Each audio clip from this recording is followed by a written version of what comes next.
qiymat mijozlar agardan alternativ filial binosida demak bank mijozlari fuqarolar tadbirkorlar bilan navbatdagi uchrashuv o'tkazish belgilangan.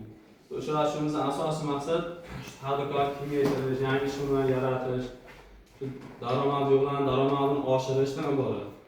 Buning uchun tadbirkorlikni boshlayman aytganlarga tadbirkorlik qilish uchun biz ko'maklashamiz. Tadbirkorlik faoliyatini yuritib kelayotgan tadbirkorlarimizga faoliyatini kengaytirish uchun kirdlar ajratish orqali shu yangi ish o'rinlarini yaratib, tumanimizda ishsiz qolgan ish bilan ta'minlashdan iborat. Demak, bizda hozir quyidagi kirdlarimiz mavjud.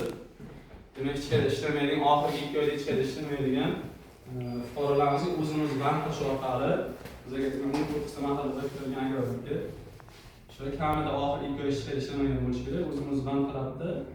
Demak, biznesga ko'magimiz bor, 17 million so'm, 4 yilga 25% ga, xotin-qizlarga 23%, 2% imtiyozi bor.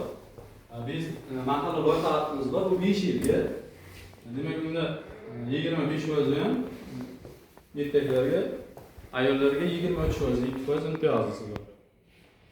O'sha o'zini tadbirkorlikni boshlayman deydigan fuqarolarımizga o'zini bank ishlarimizni o'shani yo'lga qo'yish uchun ajoyib imkoniyat. 312 son qarorimiz bor yuridik shaxslarimizga. Demak, ularga 100 million so'mgacha garovsiz sug'urta kafil bo'ladi. Lekin faoliyatni 1 yil oldin boshlagan bo'lish kerak, kamida 1 yil faoliyat yuritgan bo'lish kerak, hisobotdan bankdan ochgan bo'lish kerak. 21% dan agar rahbar xotin va ayol kishi bo'ladigan bo'lsa 19% dan beriladi. Bank o'zining mablag'ini 300 milliongacha beriladi, 312 son qaror, 21%, ayollarga 19%. Bunga 100 milliondan ziyodiga likvidli molni qo'yish kerak.